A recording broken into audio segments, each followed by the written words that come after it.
Amazing. Life lessons. Abraham Lincoln said, "You learn from everyone you meet. Usually it's what not to do." No, I'm just kidding. Right. No, that's amazing. Wow. My mind is blown. So, okay. AESOP.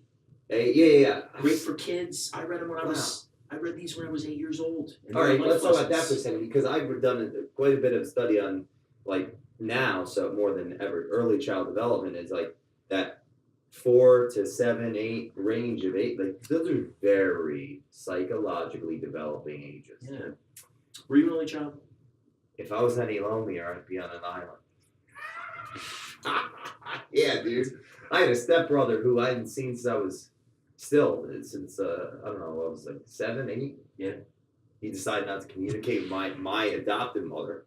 So you get thrown into that mix. Right. It's like now you really feel like a loser. Yeah. So just think of the amount of, God, and how grateful I am to have had that opportunity to, I guess, grapple and have conflict over myself, right? Over my self-worth at such a young age that definitely was a cause to want to figure things out. Like, well, why? Yeah.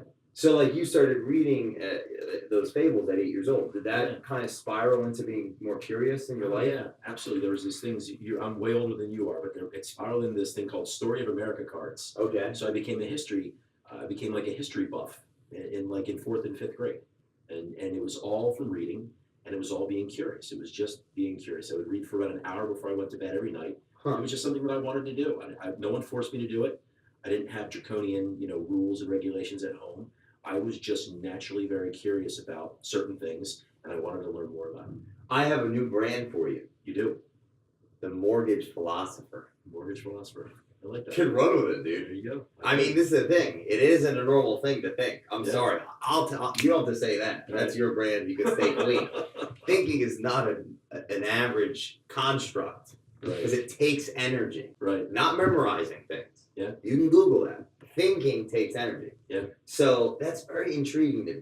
And then in high school, did you continue to read and continue to grow, or hit a dark spot, or how'd that go? Because I have my own story. Listen, I'll be honest with you. I really got into sports and I got into girls. Interesting. So I think those two things. I got into video games and I got into the idea of girls. Right. So that for the most part, that's probably true for me too. I mean, that's interesting. And I didn't read much or grow much from, I would say, 13 to 18, because it was games and the idea of women.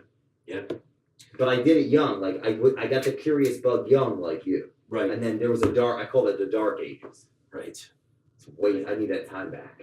I got into periodicals. I got into politics, and I got into things like that, short stories in Reader's Digest, but then also got into reading Time magazine, and I remember going to parties and people were drinking around me, and I was sitting at whoever's parents' house this was in high school, and I was reading the magazines on the coffee table. I was that guy. Wow. You know what I mean? And I've always been curious about things, and I think that was always my. I just saw a lecture. It was Neil deGrasse Tyson.